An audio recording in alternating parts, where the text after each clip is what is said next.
Mutter, a fantastic win on Perpetual Loyal. Tell us a little bit about the race. Oh, look, I think it was just one of those amazing races with the weather right from the day, right from the beginning of the start, like a sunny day in Sydney, hot and windy, and lots of action, lots of boats, and 4 or 5 maxis out there, and lots of really fast, little, slightly smaller boats as well, all on the start line. It was, really cool sailing.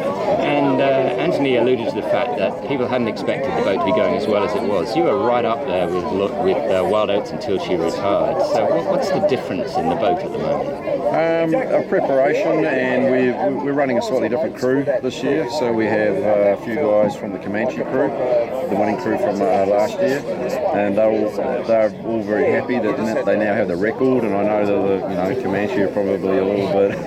They'll be coming back next year to try and beat it again. So we just got a different makeup of crew. Everyone had so much fun, and they're really, real professional. That was the key, I think. And tell us a little bit about your role on the boat. I'm sort of like the sailing master now. I hate to say that because now it makes me feel old, but I organised a lot of the crew, all the internationals, and we sort of set a program early on to make sure that we're prepared. And a lot of people thought that we're actually very prepared when we arrived and raced solos, but no one actually knows that we only, because we're finishing out our Comanche requirements, that we only arrived the day before at lunchtime, and we did an hour and a half's practice in Sydney Harbour, and had to walk away, have a bit of a talk, and come up with a plan for the Solus. And we're probably the cleanest boat around the racetrack on Solus Day. So to continue on with that, after that we had a day off after the very nice event in the CYC afterwards, and we went into a week of intensive sailing outside Sydney Heads. Try not to sail inside Sydney Heads if we can help it, because that's not where the race is. And we covered, we had to do a 24-hour qualifier as well, and just basically just ticked off all the items, all the things that we needed to do to make sure the boat can arrive here and have the chance to win. So that was number one. That's the number one goal. I mean, the goal from day one was to win the race. And am I right in saying she's lost a little bit of weight? A little bit of weight taken out of the boat? It's had some changes. It hasn't really lost any weight, but we're sailing it differently. We had to make adjustments because we know how it behaves, and it's quite different now. So we just have to sail it different. And on day one, we were sailing downwind at high wind speeds.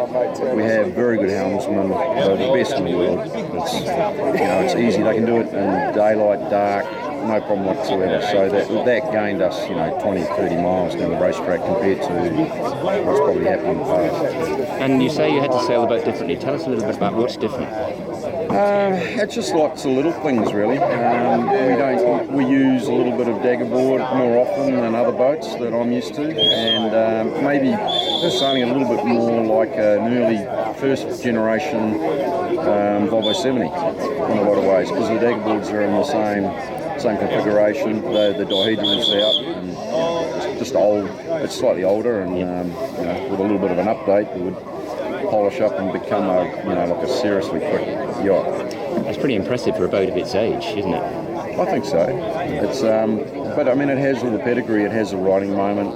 It has, 1K designed it, and he's done. I've raced on 5 of his. We've been involved with 5 of his boats around the world, and set 24-hour records and all that sort of thing in his boats. And I have an awful lot of confidence in what he can draw. So we're really happy picking up the boat. What was the toughest bit of the race? Because obviously nothing much upwind, but there must have been some tough decisions and tough parts of the race. Well, I think for us was the trough on the end of the night, like at 1 a.m. As all good things happen in a yacht race, it always happens at 1 a.m. And so the trough was the hard one for us. We just wanted to make sure that we had VMG'd out of Sydney and were within touch with the supposed flyers of that, and we were very close, and we just wanted to make sure that we could hang in through the trough and then try and run them down the next morning through the extra on the reaching part, which we did.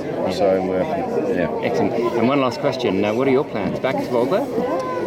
No, I think my Volvo days I've probably done, but I missed the last one by my choice, and because of the Comanche and the project with Jim Clark and Christy Clark. So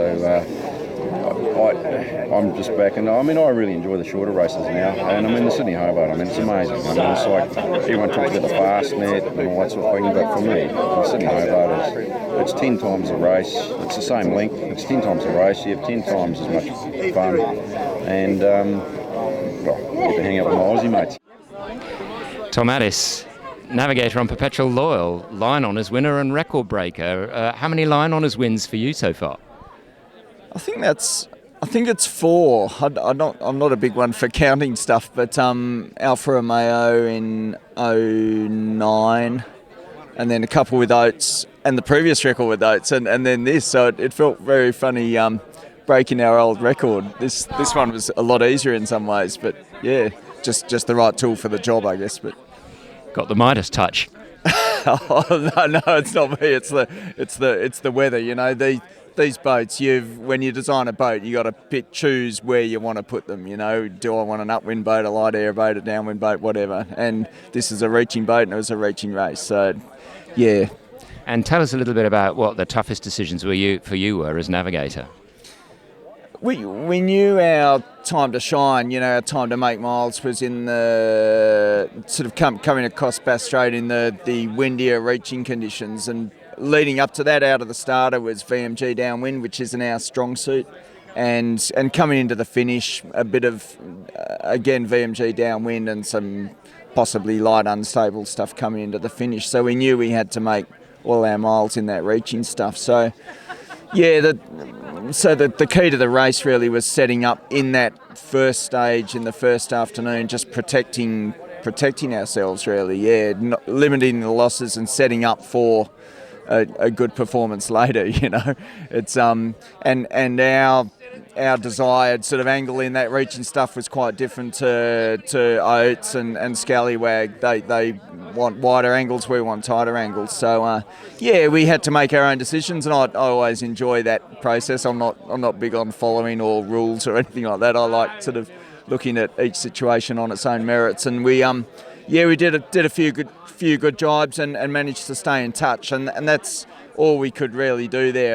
And I think if we could lead or be in touch with the leaders out of that transition, sort of off Gabo, lost track of the timing now, yet 24 hours ago, and if we could be in touch at that stage, we knew we'd be strong, and yeah, so we were reaching long. Oates led us out of that, and but we were gaining all the time, and when they broke, they were just a leeward of us, and yeah, it's really unfortunate for them, and it was, yeah. And a little disappointing at one level, because when you were that close, there was every chance you were going to take this out, even if they were in the race. Yeah, possibly. Who knows? Yeah, we would have got some miles on them in that reaching stuff, but then it would have gone back to them coming into Tasman, and you know, there are a couple of little light fluky periods, and boats like this stick to the water pretty hard when they stop. So yeah, I'm not sure if we would have hung on or not. It's hard to say. The only way to know for sure is to have them in the race. So, and that's a really well prepared boat and a lot of preventative maintenance on it. So yeah, really feel for them. And finally, quite an impressive crew you were with on Perpetual Loyal. Really good crew, yeah. It's one of the key reasons I signed up for this program. When I saw the crew list, I've sailed around the world with quite a few of these guys before, and just a good bunch of people, yeah. Just good, ethical, hard-working human beings, and that's all I want in life.